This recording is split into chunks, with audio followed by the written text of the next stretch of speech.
নমস্কার, আমি তারক আর আপনারা দেখছেন আমাদের রান্নাঘর। আমাদের এই ছোট্ট পরিবারে আপনাদের সকলকেই আসার জন্য আমন্ত্রণ রইল। তাহলে চলো দেখে নিন আজ আমি এই ছোট্ট পরিবারে কি রেসিপি নিয়ে আসলাম। আজকের রেসিপি হলো চিংড়ি মাছের মালাইকারি। তো চিংড়ি মাছের মালাইকারির জন্য এখানে আমি চিংড়ি মাছ নিয়ে নিয়েছি। তাতে পরিমাণ মতন লবণ, হলুদ আর লঙ্কার গুঁড়ো দিয়ে ভালো করে চিংড়ি মাছগুলোকে মাখিয়ে নেব। চিংড়ি মাছগুলো মাখানো হয়ে গেলে কিছুক্ষণ আমি তাকে রেখে দেব। এবার কিছুটা মশলা করে নেব চিংড়ি মাছের মালাইকারির জন্য।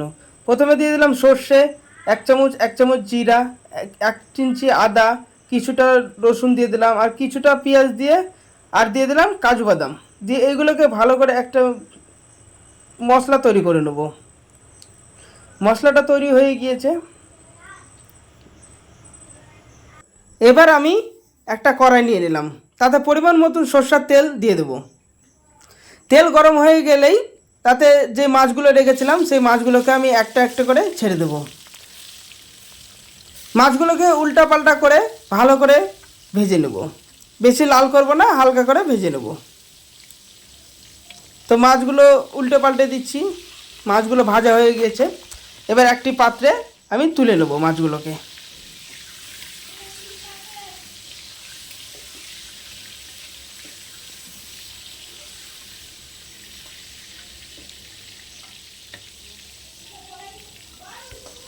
ওই মাছ ভাজার তেলে এবার দিয়ে দিলাম একটা শুকনো লঙ্কা, কিছুটা এলাচ, আর কিছুটা লবঙ্গ, আর এক টুকরো দারচিনি দিয়ে দিলাম। তারপরে এইগুলোকে একটু হালকা নাড়াচাড়া করে যে মশলাটা তৈরি করেছিলাম সর্ষে, জিরা, আদা, রসুন, পেঁয়াজ দিয়ে, সেই মশলাটাকে আমি তেলে ছেড়ে দিলাম।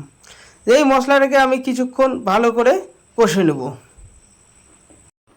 এই মশলাতে আমি পরিমাণ মতন হলুদ গুঁড়ো দিয়ে দেবো, পরিমাণ মতন লঙ্কার গুঁড়ো দিয়ে দেবো, হালকা নাড়াচাড়া করে পরিমাণ মতন লবণ দিয়ে দেবো।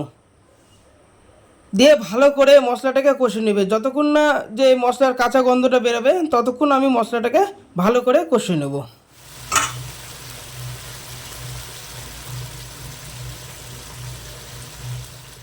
মশলাটা ভালো করে কষা হয়ে গেছে। মশলা থেকে তেল ছাড়তে শুরু করেছে আর মশলা থেকে একটা সুন্দর সুগন্ধ বেরোচ্ছে। এবার আমি এখানে 3 চামচ টক দই দিয়ে দেবো। টক দই দিয়ে ভালো করে মশলাটাকে আবার কষে নেব।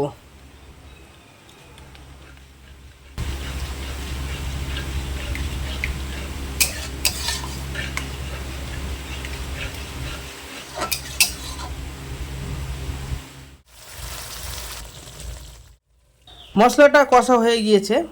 এবার আমি একটা নারকেলকে কেটে রেখে তাতে একটা মিক্সারের মধ্যে পেস্ট করে তার জুস বানিয়ে নিয়েছিলাম। সেই জুসটাকেই, নারকেলের জুসটাকেই আমি এবার এতে দিয়ে দেবো।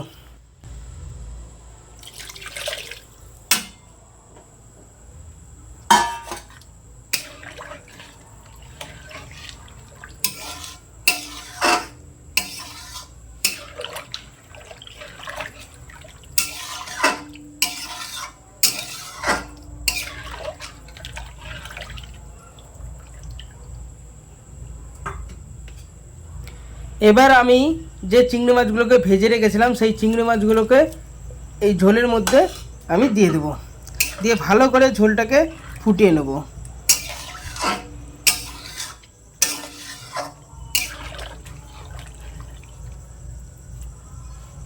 এখানে আমি কয়েকটা কাঁচা লঙ্কা চিড়ে রেখেছিলাম, সেগুলোকে দিয়ে দিলাম।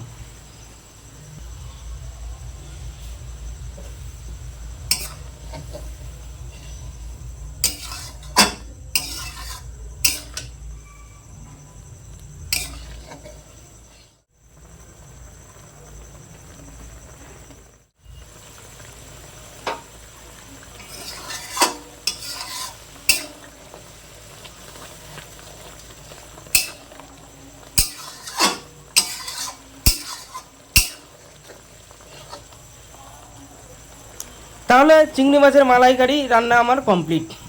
এবার একটি পাত্রে তুলে নেব।